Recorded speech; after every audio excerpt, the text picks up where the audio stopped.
Elizabeth Warren bashes Mayor Pete's health care plan again. Plus, is Elizabeth Warren and Bernie Sanders' problem each other? We're going to dig into that. We're back with Estuardo Rodriguez, principal at the Raven Group, and Johnny Burtka, executive director of American Conservative Magazine. All right, so interesting piece in the New York Times. Jonathan Martin, who I respect a lot, but they has this piece about Elizabeth Warren and Bernie Sanders, how their real problem is each other. And Johnny, look, there's some truth to it. If you ask Sanders supporters who their second choice is, they say Warren. Warren's supporters' second choice is Sanders. But the guy who's leading the pack, Joe Biden, his supporters' second choice also Bernie Sanders, and there's a lot more of those, and he's the one who is the barrier to ultimately winning the nomination at this point. That's right. And I mean, I think up to this point, you know, looking at the previous debates, it seems like there's more been a multiplier effect in terms of the progressive energy that's coming from Bernie and Warren. And I think they've done, you know, a great job on the debate stage playing off each other. Eventually, they're going to have to decide who, you know, who's the best candidate. And I think Bernie clearly has the pugnacity. He's the only one that I think could ultimately take on Donald Trump on the debate stage. So I think they'd be smarter going with Bernie. But I think as far as today is concerned, I think they help each other amplify the progressive voice. I also think like elite media just does not, they either willfully don't understand or they can't wrap their head around the way that these two candidates are actually very different. I mean, you can look at some of the surface level. Yes, she used to say she supported, I mean, she still says she supports Medicare for all, but that's called into question at this point. They have some policy similarities, but the way that they approach politics, their theories of change, and the coalition that they attract are both so different, and the media has never been able to wrap their head around that. Well, I think we also have to look at, yes, I think you're entirely correct. And people that do their homework on Elizabeth Warren find out how diverse her background really is, not just higher academia, but she was also conservative, who became a Democrat. So there's a transition for her as a professional and then as a politician, which stands completely contrasted to what Bernie Sanders is offering.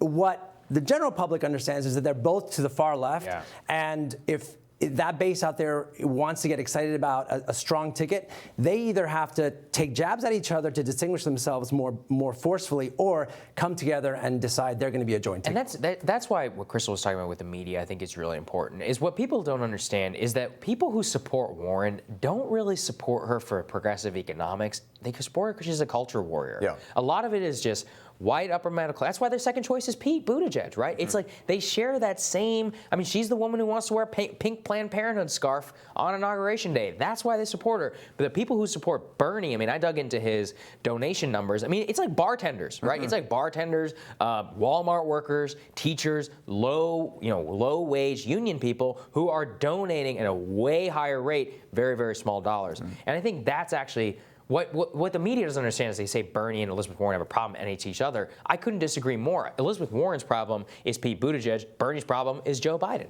That's right. Yeah.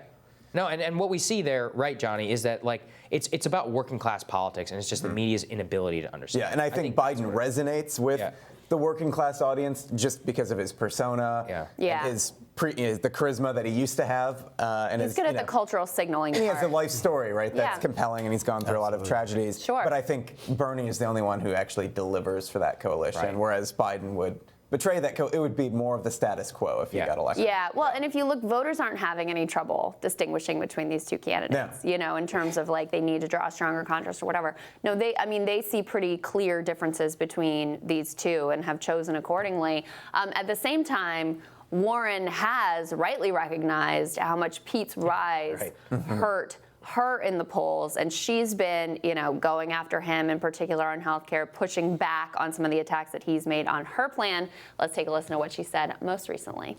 His plan is not offering full health care coverage to anyone.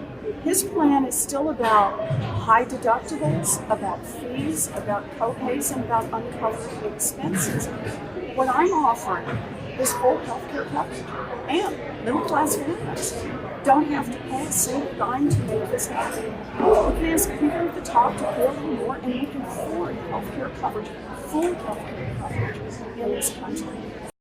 It's sort of the problem is that she really muddled her message, because when she was just firmly, I'm with Bernie, support Medicare for all, et cetera, there was a real distinction. She basically embraced Pete's plan as phase one of her quote unquote transition plan.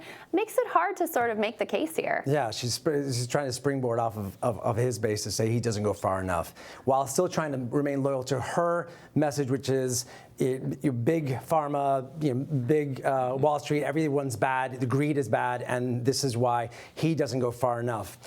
Whether or not that actually is going to work, I don't even think she should worry about Buttigieg. I think, as we were just talking about before, once the media starts getting tired of Buttigieg, he's going to continue to struggle to get a base to support him anyway. So Elizabeth Warren needs to stay focused on Donald Trump and the closest other two, which is Biden and Sanders at this point. And I think her wounds are self-inflicted wounds. I mean, it was that moment on the debate stage when she refused over and over again to say that her healthcare plan would cause taxes to go up, where Bernie just owned it, Smarter politically. And then you just move on because there's nothing else to ask. Nothing else to ask, but it made it seem like she cannot tell the truth. And you also don't understand what's in her plan and how she's going to pay for it. So it's, she's the great equivocator. That's what she is. And she equivocates on everything. Oh, I'm for Medicare for all, but I got this transition plan. Now she wants to please everyone. Option. That's the issue. Right. And if you're trying to please ultimately she tried to please everyone and she ended up pleasing no one. No one.